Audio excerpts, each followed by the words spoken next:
আমি নার্সিংহোমের ওয়েটিং এরিয়াতে নিজের স্বামীর সাথে বসে আছি। আমি খুব টেনশনে ছিলাম। আমার স্বামী আমার দিকে অদ্ভুত দৃষ্টিতে তাকিয়েছিল। আমি একবার তার দিকে তাকিয়ে তাড়াতাড়ি করে চোখ সরিয়ে নিলাম। আমার এখানে খুব টেনশন হচ্ছে। যখন থেকে এটা শুনেছি যে এই নার্সিংহোমে একজন পুরুষ ডক্টর চিকিৎসা করেন, আমি কিভাবে একজন পুরুষ ডক্টরের কাছে আমার চিকিৎসা করাবো, এই চিন্তাতে আমার কপালে বিন্দু বিন্দু ঘাম জমা হচ্ছিল। না জানি তিনি আমাকে কী ধরনের প্রশ্ন করবেন, আর আমি কিভাবে তাতে জবাব দেব। আমি আমার স্বামীকে বলেও ছিলাম যে সে যেন আমার চিকিৎসা মহিলা ডক্টরকে দিয়ে করায়, কিন্তু সে বলতে লাগলো যে আমি শুনেছি এই ডক্টরের হাতে জাদু আছে। সে আজ অবধি যত মহিলা চিকিৎসা করেছে একবারও অসফল হয়নি। কিন্তু আমি খুব অস্বস্তিতে ছিলাম। আমি এসবই চিন্তা করছিলাম, তখনই নার্স ওয়েটিং রুমে এলো আর বলতে লাগলো, মিসেস মিত্রকে। আমার স্বামী বলতে লাগলো, এই যে আমার স্ত্রী। আমি নয়নের হাত ধরে নিলাম। ও আমার সাথে সাথে দাঁড়িয়ে গেল। কিন্তু নার্স বললেন, ডক্টরবাবু শুধুমাত্র পেশেন্টের সঙ্গে কথা বলবেন, পেশেন্টের সাথে কারো ভেতরে যাওয়া অনুমতি নেই। এটা শুনে তো আমি আরও বেশি নার্ভাস হয়ে গেলাম। আমি চাইতাম নয়ন আমার সাথে ডক্টরের কাছে যাক।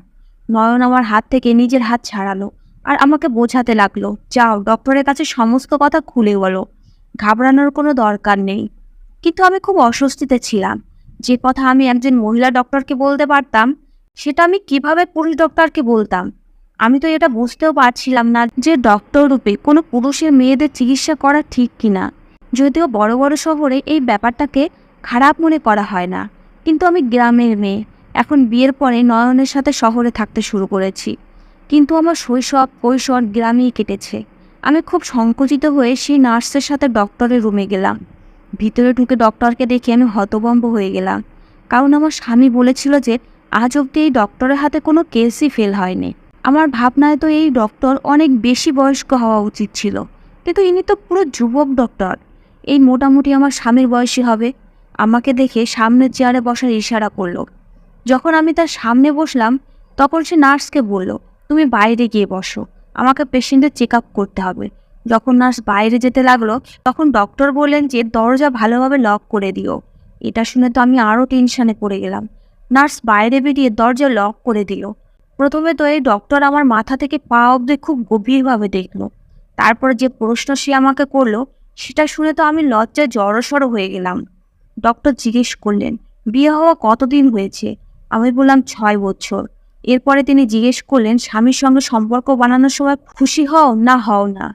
আমি বুঝতে পারছিলাম না যে আমি এই প্রশ্নের কী জবাব দেব। লজ্জায় আমি মাথা নিচু করে নিলাম। ডক্টর পরের প্রশ্ন জিজ্ঞেস করলেন, প্রেগনেন্ট হওয়ার জন্য কতদিন থেকে ওষুধ ব্যবহার করছো? আমি বললাম, গত 2 বছর থেকে। তখন ডক্টর জিজ্ঞেস করলেন, এর আগে তুমি কখনো প্রেগনেন্ট হয়েছিলে? আমি বললাম, বিয়ের পরপরই আমি প্রেগনেন্ট হয়েছিলাম, কিন্তু সেই বাচ্চা জন্ম দিতে আমি পারিনি, কেননা সেই বাচ্চা জন্ম নেওয়ার আগেই মারা গেছিল।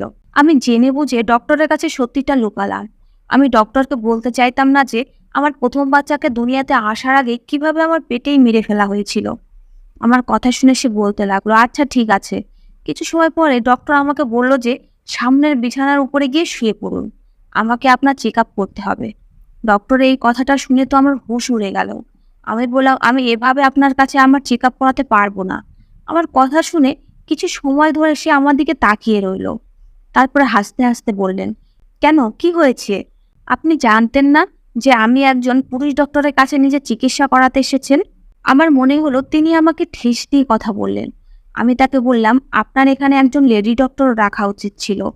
তিনি বলতে লাগলেন, এখন আপনি আমাকে শেখাবেন যে আমাকে কিভাবে রোগী দেখতে হবে আর কিভাবে না?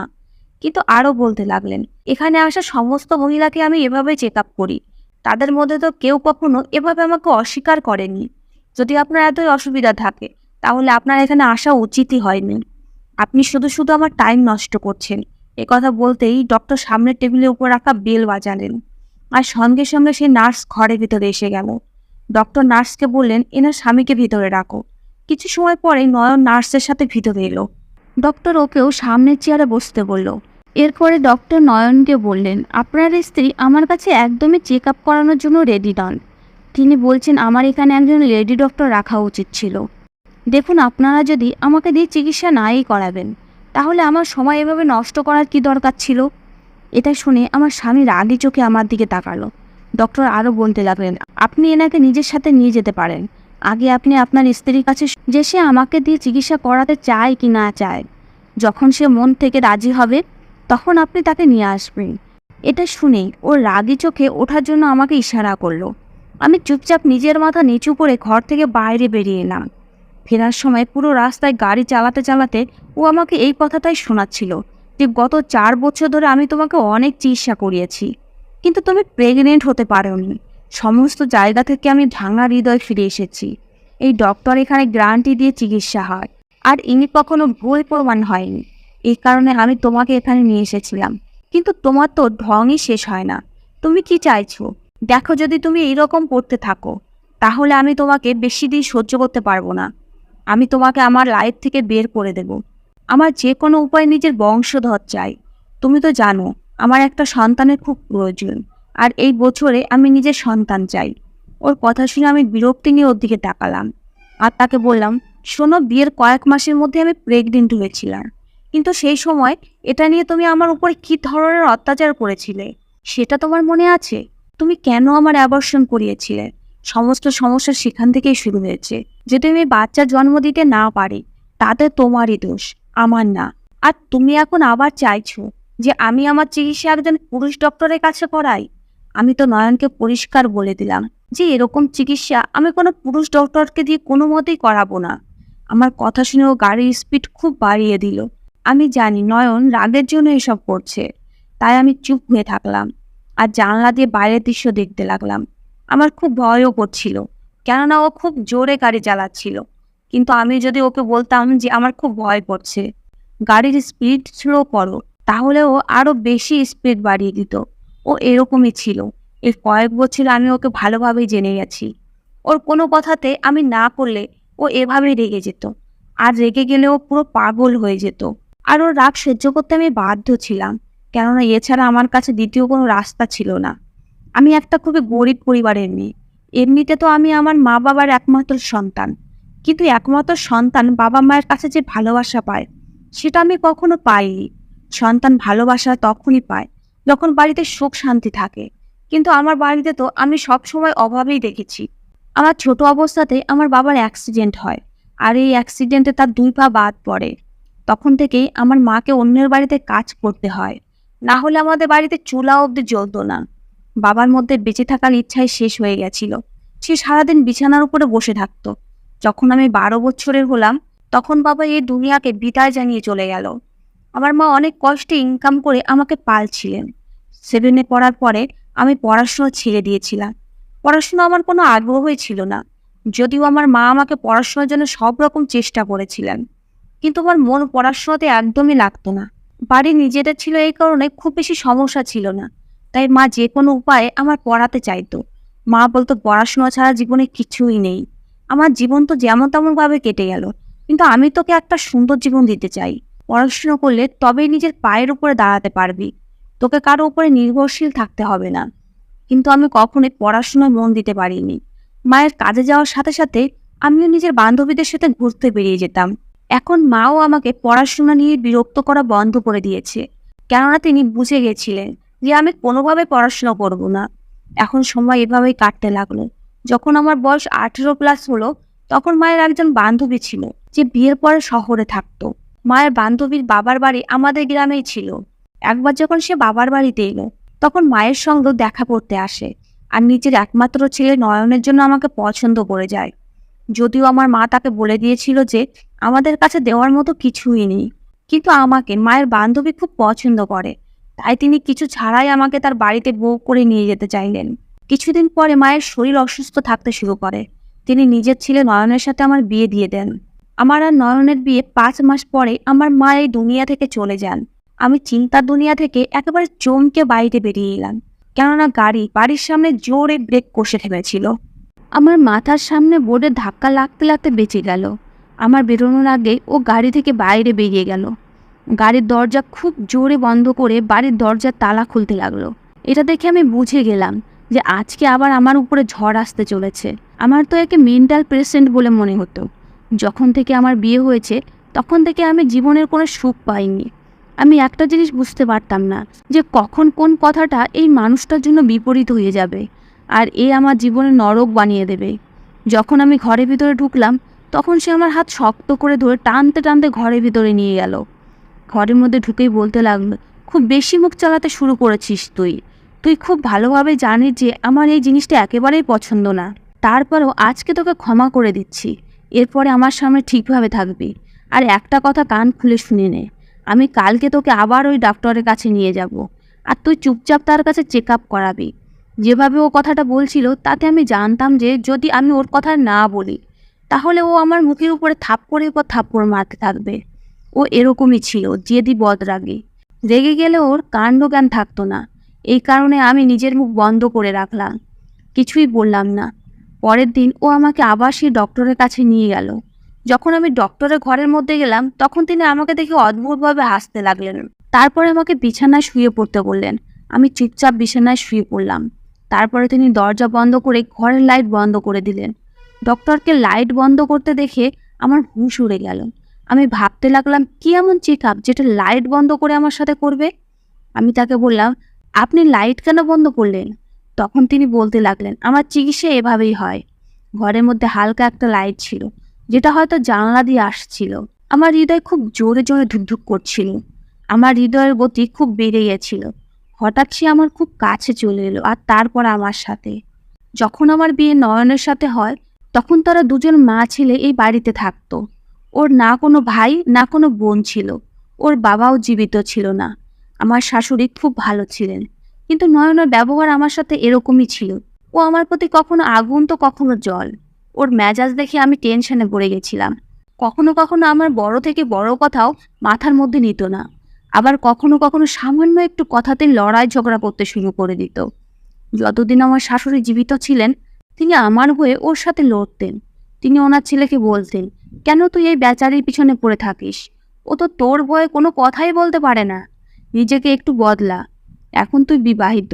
সবসময় রাগ আর ঝগড়া ভালো জিনিস না। সবে বিয়ের 1 মাস পার হয়েছিল, আর এই 1 মাসের মধ্যে আমি ওর উপরে বিরক্ত হয়ে গেছিলাম।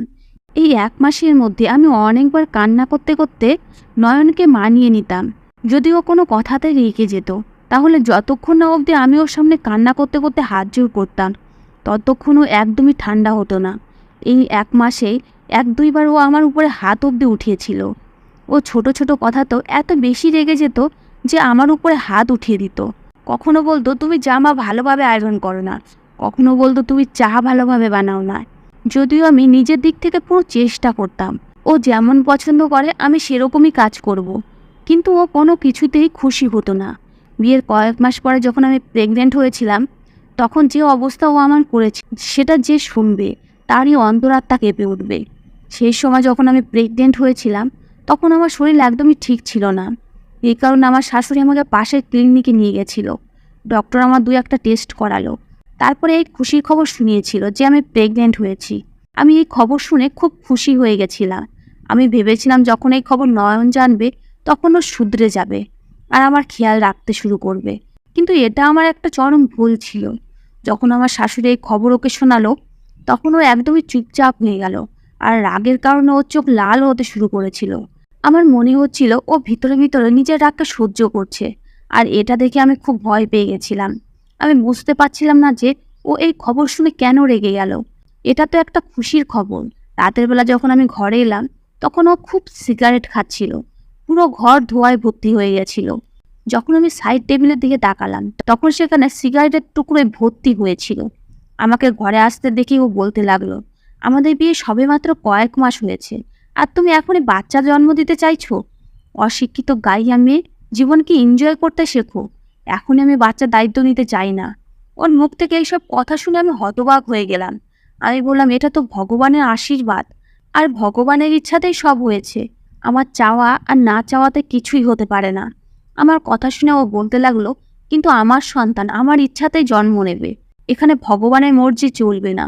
যখন আমি চাইবো তখনই সে এই দুনিয়াতে আসবে, আর যখন চাইবো না তখন কেউ ওকে এই দুনিয়াতে আনতে পারবে না। ওর মুখ থেকে এই ধরনের কথা শুনে আমার খুব খারাপ লাগছিল। ও আরও বলতে লাগলো, এখনই আমার বাচ্চা চাই না, আমি 2 বছর নিজের বিয়ের এনজয় করতে চাই। কালকে আমি তোমাকে হাসপাতালে নিয়ে যাব আর তোমার অ্যাবর্শন করিয়ে আনবো। এটা শুনে আমি হতভম্ব হয়ে নয়নের দিকে তাকালাম। এরপরে আমি ওকে বললাম, আমি এসব করব না, এটা তো একটা পাপ। যে বাচ্চা দুনিয়াতেই আসেনি, আমি আসার আগে তাকে কিভাবে হত্যা করতে পারি? আমি এই বাচ্চাকে জন্ম দিতে চাই। ও রেগে বলতে লাগলো, তুমি কে এই সিদ্ধান্ত নেওয়ার? আমার সন্তান, আমি ওর সিদ্ধান্ত নেব। আর আমি এখনই ওকে এই দুনিয়াতে আনবো না। এটা বলার পরে ও লাইট বন্ধ করে শুয়ে পড়লো। সারা রাত আমার তো এটা ভেবে ঘুম আসেনি যে না জানি ও কি করবে। সকালে ও ঘুম থেকে ওঠার আগে আমি উঠে ঘর থেকে বাইরে বেরিয়ে এলাম। এরপর আমি সমস্ত কথা আমার শাশুড়িকে বলে দিলাম। ও ঘুম থেকে উঠে বাইরে বেরিয়ে আমাকে হাসপাতালে যাওয়ার জন্য রেডি হতে বললো। তখন আমার শাশুড়ি বলতে লাগলো যে ও যাবে না, আর খবরদার তুই যদি বাচ্চাকে নষ্ট করার কথা চিন্তা করিস তাহলে দেখতে পাবি কি হয়। ও রাগি চোখে আমার দিকে তাকালো। আমি ভয়ে শাশুড়ি পিছনে লুকিয়ে গেছিলাম। ও আমার দিকে রাগি চোখে তাকাতে তাকাতে বাইরে চলে গেল। 3 দিন অবধি বাড়িতে এলো না। এখন আমার নয়নকে নিয়ে চিন্তা হতে লাগলো, কেননা রেগে ও অন্ধ হয়ে গেছিল আর ও যা কিছু করে ফেলতে পারে। আমার শাশুড়ি তো আমাকে কিছুই বলেনি, কিন্তু তিনিও টেনশনে ছিলেন। 3 দিন পরে ও যখন এলো তখনও ওর চোখ রাগে লাল হয়েছিল। আমি ওকে খাবার খেতে দিলে ও প্লেট উঠিয়ে ছুঁড়ে ফেলে দিল আর বলতে লাগলো, আমার চোখের সামনে থেকে দূর হ, তুই আমাকে নিজের মুখ দেখাবি না। আমার শাশুড়ি এসব তামাশা দেখে বললেন, যাও তুমি নিজের ঘরের মধ্যে চলে যাও। আমি আমার ঘরের মধ্যে এসে হাউ মাউ করে কাঁদতে লাগলাম। আমার শাশুড়ি নয়নকে খুব ভালোবেসে বোঝাচ্ছিল, কিন্তু ও একদম চুপচাপ হয়ে থাকলো। আমি জানতাম ওর চুপ থাকার মানে কি। যাই হোক, আমি মনে মনে ভেবে নিয়েছিলাম যে আমি এখন ওর কোনো কথাতেই না করব না। ওর সন্তান ও জীবিত রাখুক অথবা মেরে ফেলুক, আমি বাধা দেব না। যেহেতু আমার জীবন এখানে ওর সাথে কাটাতে হবে, তাই আমি ওর সাথে লড়াই ঝগড়া করে জীবন খারাপ করতে পারবো না। এরপরে নয়ন ঘরের মধ্যে এলো। এর আগে আমি ওকে বলতাম যে ও যা চায় তাই করে নি, কিন্তু ও আমার কথা না শুনে আমাকে মাটির উপরে ধাক্কা দিয়ে ফেলে আমার পেটে জোরে জোরে লাথি মারতে লাগলো। আর আমি ব্যথায় চিৎকার করতে থাকলাম। ও বলতে লাগলো, আমি শান্তিতেই ঝামেলাকে শেষ করতে চাইছিলাম, কিন্তু তুই ভুলেই গেছিস যে আমার উপরে জেদ খাটালে তোর এই অবস্থাই হবে। এখন আমি এভাবেই এই ঝামেলাকে শেষ করব। আমার শাশুড়ি আমার চিৎকার শুনে দরজা ধাক্কাতে লাগলেন। আমার চিৎকার পুরো ঘর কেঁপে উঠছিল। আমার চিৎকার শুনে শাশুড়ি কান্না করতে করতে দরজা ধাক্কাতে লাগলেন আর ওর কাছে প্রার্থনা করছিলেন যে নয়ন প্লিজ দরজা খুলে দে, এই অত্যাচার করিস না। কিন্তু ও ঘরের দরজা খোলেনি। সে আমাকে এতটা মেরেছিল যে আমি একদম মরার মতো হয়ে গেছিলাম। আমার শাশুড়ি দরজার বাইরে থেকে কান্না করছিলেন আর দরজা ধাক্কা দিচ্ছিলেন আর ওকে বলছিলেন, নয়ন ভগবানের দোহাই, এরকম অন্যায় করিস না, দরজা খোল, তুই বৌমার সাথে কি করছিস? কিন্তু ও দরজা খুলল না, যতক্ষণ না ও আমার ভিতরে ছোট প্রাণের চিহ্ন শেষ না করে দিল। আমার চোখ থেকে জল বয়ে যাচ্ছিল। ও ঝড়ের বেগে দরজা খুলল আর ঘর থেকে বাইরে বেরিয়ে গেল। আমার শাশুড়ি দৌড়াতে দৌড়াতে আমার কাছে এলো, কিন্তু আমার অবস্থা দেখে তিনি খুব ঘাবড়ে গেলেন। আমার মনে হচ্ছিল আমি আজকেই মরে যাব। আমার শরীর নিস্তেজ হয়ে এসেছিল। আমার শাশুড়ি কান্না করতে করতে ওর কাছে গেল আর ওর সামনে হাত জোর করে বলল, ভগবানের জন্য একে হাসপাতালে নিয়ে চল। কিন্তু ও তো পাথরের মতো দাঁড়িয়ে রইল। আমার শাশুড়ি ফোন করে অ্যাম্বুলেন্সকে ডাকলেন আর আমাকে হাসপাতালে নিয়ে গেলেন। 3 দিন আমি হাসপাতালেই ছিলাম। তারপর আমি বাড়িতে ফিরে এসেছিলাম। ও আমার সাথে একদমই কথাবার্তা বন্ধ করে দিয়েছিল। আমিও ওর সাথে কোনো কথাবার্তা বলতাম না। যা কিছু ও আমার সাথে করেছিল, আমার মন চাইতো আমাকে যেন ওই অশুভ লোকটাকে না দেখতে হয়। আমি ওই লোকটার মুখ অবধি দেখতে চাইতাম না। আজকে আমি নিজের ভুলের জন্য পস্তাচ্ছিলাম। আমি যদি আমার মায়ের কথা শুনে কিছুটা পড়াশোনা শিখতাম তাহলে আমাকে ওই দিন দেখতে হতো না। ওকে ছেড়ে আমি যে কোনো জায়গায় কাজ করে নিজের জীবন কাটাতাম। কিন্তু এখন আমি অসহায়। ওই লোকটা দয়ায় বেঁচে আছি। আমার মাথায় হাত রাখার মতো না আমার বাবা আছে, আর না আমার কাছে মা আছে, আর না আমি পড়াশুনো জানি। আর নয়ন আমার এই জিনিসটারই ফায়দা নিচ্ছিল। আমার শাশুড়ি খুব ভালো ছিলেন, তিনি আমার খেয়াল রাখতেন, কিন্তু তিনিও এখন আমার সাথ দিতে পারতেন না। তিনি নিজেও বিভিন্ন অসুখে ভুগছিলেন। একদিন নয়ন নিজেই আমার সাথে কথা বলতে লাগলো। আমার মন তো চাইছিল না যে আমি ওর সাথে কথা বলি, কিন্তু তারপরে আমি নিজের মনকে বোঝালাম আর নয়নের সাথে কথা বলতে শুরু করে দিলাম। এছাড়া আমার কাছে কোনো রাস্তাও ছিল না। হয় আমাকে ওর সাথে জীবন কাটাতে হবে, আর না হলে নিজের বাবার বাড়িতে ফিরে যেতে হবে। কিন্তু সেখানেও আমার মা বেঁচে নেই।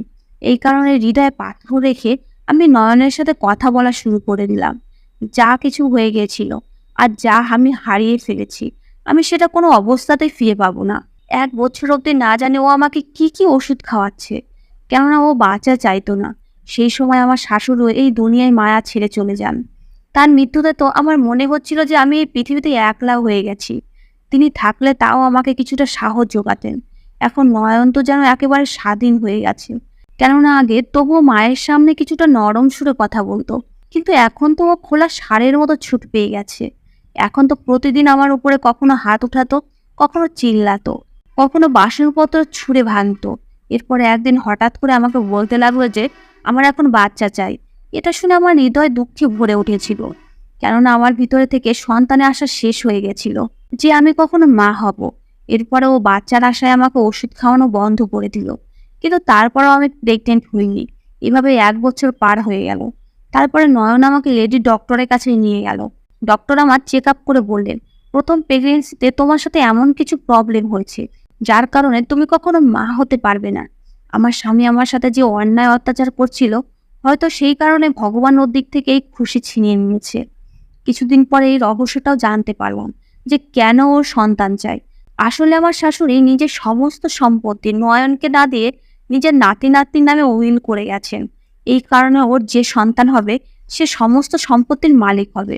যতক্ষণ না অবধি ওর কোনো সন্তান হবে ততক্ষণ সমস্ত সম্পত্তি সরকারের দায়িত্বে থাকবে, আর নয়নকে শুধু একটা নির্দিষ্ট পরিমাণে খরচা দেওয়া হবে। এই কথাটাও একদিন রাগের চোটে আমার সাথে ঝগড়া করতে করতে ও বলে ফেললো। আর আমি বুঝে গেলাম যে ওর আসল সন্তানের কোনো ইচ্ছাই নেই। ওর তো শুধুমাত্র সম্পত্তি চাই, যেটা ওর মা ওর ভবিষ্যতে সন্তানের নামে করে দিয়ে গেছেন। এরপরে যখন ও এই ডক্টরের ব্যাপারে জানতে পারে, তখন আমাকে এখানে নিয়ে আসলে ডক্টরের ঘর অন্ধকার করে আমার কাছে এলেন। আর তিনি আমাকে একটা ইঞ্জেকশন দিলেন, যার ফলে কিছুক্ষণের মধ্যে আমি অজ্ঞান হয়ে গেলাম।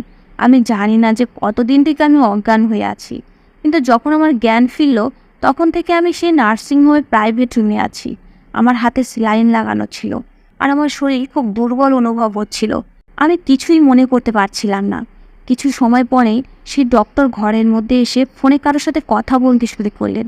তিনি বলছিলেন যে হ্যাঁ, সব কাজ ঠিকঠাকভাবে হয়ে গেছে, আর আপনার স্ত্রীও প্রেগনেন্ট হয়ে গেছে। সে 9 মাস পরে একটা বাচ্চা জন্ম দেবে। এটা শুনেই তো আমার মাথা ঘুরতে লাগলো। আমি এই হাসপাতালে কতদিন থেকে অজ্ঞান হয়ে আছি, আর আমার সাথে আসলে কি হয়েছে আমার তো কিছুই মনে আসছিল না যে আসলে আমার সাথে কি হয়েছে। একের পর এক প্রশ্ন আমার মাথায় ঘুরতে লাগলো। সেই ডক্টর আমাকে সজাগ অবস্থায় দেখে হাসতে লাগলেন আর বললেন, আপনার কেমন অনুভব হচ্ছে? ঠিক আছেন তো আপনি? আমি তার দিকে রাগি চোখে তাকিয়ে বললাম, এখনই আপনি কার ব্যাপারে কথা বলছিলেন? কে প্রেগনেন্ট হয়ে গেছে? ডক্টর আমার কথা শুনে হাসতে হাসতে বলতে লাগলেন, আমি আপনারই চিকিৎসা করছিলাম। আপনার স্বামীর অনুমতিতে আপনার চিকিৎসা করছি। আমি বললাম, আমি কতদিন থেকে অজ্ঞান হয়ে আছি? কি করা হয়েছে আমার সাথে? লেডি ডক্টর তো বলেই দিয়েছিলেন যে আমি কখনোই মা হতে পারবো না। সেই ডক্টর বলেন, আপনি শুধুমাত্র 3 দিন থেকে অজ্ঞান হয়ে আছেন। আমরা আপনার অপারেশন করে টেস্ট টিউব বেবি প্লান্ট করেছি। আপনার স্বামী সন্তান চাইছিলেন, আর সেটা ন্যাচারালভাবে সম্ভব ছিল না। এই কারণে এইসব করতে হয়েছে, আর সেটাই হয়েছে যেটা আপনার স্বামী চাইছিলেন। এটা শুনে আমার চোখ থেকে জল ঝরতে লাগলো। আমার নয়নের থেকে ঘৃণা অনুভব হচ্ছিল। ও নিজের মর্জি চালানোর জন্য কতটা নিচে অবধি নামতে পারে সেটা আমি আন্দাজও করতে পারিনি। কিন্তু এরপরে যা কিছু হলো তাতে আমি হতবাক হয়ে গেলাম। 9 মাস পরে আমি একটা ছেলে জন্ম দিলাম। যেদিন আমার ছেলে জন্ম হয় সেদিন ও নিজের অফিসে ছিল। যখন ফোনে ডক্টর ওকে এই খবর শোনালো, তখন ও খুব জোরে গাড়ি চালিয়ে নার্সিংহোমে আসছিল। তখনই হঠাৎ রাস্তায় ওর গাড়ি অ্যাক্সিডেন্ট হয়। বাচ্চাকে 1 মিনিটের জন্য দেখাও ওর কপালে ছিল না। অ্যাক্সিডেন্টে সেখানে ওর মৃত্যু হয়। ওর মৃত্যুতে আমার কোনো আফসোস ছিল না। ও যে ধরনের কথা বলতো, মানে ও নিজেকে ভগবানের থেকেও উপরে মনে করতো। আর ভগবান এই ধরনের মানুষদের একদমই পছন্দ করে না, কারণ জীবন আর মৃত্যুর উপরে শুধুমাত্র ভগবানের হাত আছে। কিন্তু নয়ন বলছিল যে ও যখন চাইবে নিজের বাচ্চাকে দুনিয়াতে আনবে, আর যখন চাইবে ওকে মারতেও পারবে। কিন্তু ও এটা জানতো না যে মানুষ থেকেও যে বড় তিনি একমাত্র ভগবান। তার মর্জি বিনা একটা গাছের পাতাও নড়ে না। আমি আমার ছেলেকে শক্ত করে বুকে জড়িয়ে নিলাম। ওর বডি বাড়িতে নিয়ে আসা হলো। এরপরে ওর দেহ সংস্কার করে দেওয়া হলো। কিন্তু আমার চোখ থেকে এক ফোঁটা জলও বেরায়নি। সবাই ভাবছিল যে আমি ওর মৃত্যুতে দুঃখে পাথর হয়ে গেছি, এই কারণে আমার চোখ থেকে জল বের হচ্ছে না। কিন্তু আমি কোনো দুঃখই পাইনি। নয়নের যাওয়াতে আমার কোনো দুঃখই ছিল না। ও চলে যাওয়ার পরে জীবন আমার ধীরে ধীরে নর্মাল হতে লাগলো। আমি আমার সমস্ত ধ্যান ছেলের লালন পালন করতে লাগিয়ে দিয়েছি। আমার শাশুড়ি মরার আগে সমস্ত সম্পত্তি নিজের নাতি নাতনির নামে করে রেখেছিলেন, আর এখন আইন মোতাবেক সেটা আমার কাছে এসে গেছে। আর এটা এত সম্পত্তি ছিল যে আমি সারা জীবন ঘরে বসে খেলেও আমার জীবন কেটে যাবে। আমি আমার ছেলেকে মানুষের মতো মানুষ করাই আমার জীবনের উদ্দেশ্য বানিয়ে নিলাম। বন্ধুরা, এই গল্পটা আপনাদের কেমন লেগেছে কমেন্ট করে অবশ্যই জানাবেন। ধন্যবাদ বন্ধুরা।